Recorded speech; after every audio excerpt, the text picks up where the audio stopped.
मैंने शटरिंग करते वक्त बहुत सारे लोगों को कंफ्यूज देखा है कि हमें प्लाई की शटरिंग लगानी चाहिए या वुड की लगानी चाहिए। इस वीडियो में हम आपको प्योरली डिस्टिंक्शन देंगे कि क्या प्लाई की शटरिंग होती है और क्या वुड की होती है और उन दोनों में फ़र्क क्या होता है। सबसे पहले मैं आपको प्रिकॉशन देता चलूँ कि वुड की शटरिंग में हमेशा होल्स कुछ रह जाते हैं, जिसकी वजह से हमारी कंक्रीट लीकेज का चांस ज़्यादा होता है और उसके लिए हमने कुछ एहतियाती तदाबीर अदा करने होते हैं। कंस्ट्रक्शन साइट पे हमें बंदे से लेकर मटेरियल तक का एहतियात लाजमी करना होता है। सेफ्टी मेजर्स को फॉलो करते हुए हमने हर काम को एग्जीक्यूट करना होता है। ये बहुत अहम फैक्टर है जिसको लोग भूल जाते हैं और अपने काम पे ज़्यादा तवज्जो देते हैं।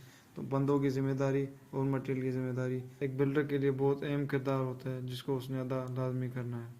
शटरिंग करते वक्त सबसे अहम चीज़ें प्लानिंग होती है। आपके बगैर प्लानिंग के आप कुछ भी नहीं कर सकते। प्लानिंग में आपकी पहली चीज़ क्या आती है, आपने किचन के और वॉशरूम के स्लैब हमेशा चेंज डाउन रखने हैं ताकि पाइप्स की जगह आसानी से छूट जाए और बाद में आप उसको कच्चा करके परफेक्ट स्लैब बना सकें। प्लानिंग में सबसे बड़ा रोल हमारे स्टेयर्स ने अदा करना होता है। स्टेयर्स हमेशा प्लान करके लगाई जाती है। आपकी हाइट पे डिपेंड करता है कि आप कितने स्टेप्स आएंगे, तो वो आपने पहले से ही डिसाइड करके कि आपके कितने स्टेप्स आएंगे और ट्रेड और राइज़र की हाइट आपने डिसाइड कर लेनी।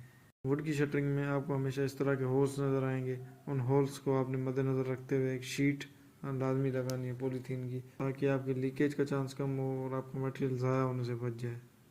ये शीट तो आपके होगी। बीच वाले होल्स के लिए आ जाते हैं शेड पे। शेड पे आपने क्या करना है, शेड पे आपने अलग किस्म के फटे लगाने हैं, क्योंकि शेड के नीचे आपका पलस्तर होना है। तो अगर आपने वहाँ पे शापर रखी तो पलस्तर आपका ठीक नहीं होगा उसकी फिनिशिंग की वजह से।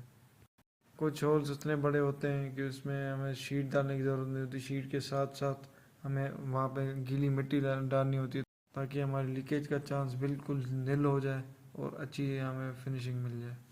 प्लाई की शटरिंग में शायद आप इन चीज़ों से बच जाएं, लेकिन उसमें आपका खर्चा ज़्यादा होता है। ये वुड की शटरिंग हमें कॉस्ट इफेक्टिव पड़ती है और इसमें सबसे बड़ा बेनिफिट ये है कि इसमें जो अनइवन सरफेस आपकी अगर आ भी जाती है तो प्लास्टर के साथ वो पकड़ कर लेगी और आपका प्लास्टर मजबूत हो जाएगा। हाँ, अलबत्ता वुड की शटरिंग आपका ज़्यादा टाइम लेगी बजाय प्लाई की शटरिंग के, क्योंकि ये थोड़ा लगाना मुश्किल होती है। अगर प्लाई की शटरिंग आपको 2 दिन लेती है तो वहीं पे वुड की शटरिंग आपके 3 दिन लेगी।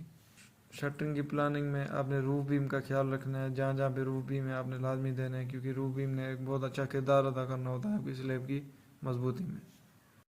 अगर मैं कंपैरिजन दूं प्लाई की शटरिंग को और वुड की शटरिंग को, तो ये टोटली आप पे डिपेंडेंट है कि आप क्या सोचते हैं। अगर आपने शुरू में ही अच्छी फिनिशिंग रखनी है तो आप प्लाई की शटरिंग इस्तेमाल करें, लेकिन अगर आप चाहते हैं कि मजबूती थोड़ी ज़्यादा है आपके पलस्तर में, क्योंकि अनइवन सरफेस होगा और आपका सीमेंट एक अच्छी तरह से बॉन्ड बना लेगा उसके साथ, तो आप वुड की शटरिंग इस्तेमाल करें।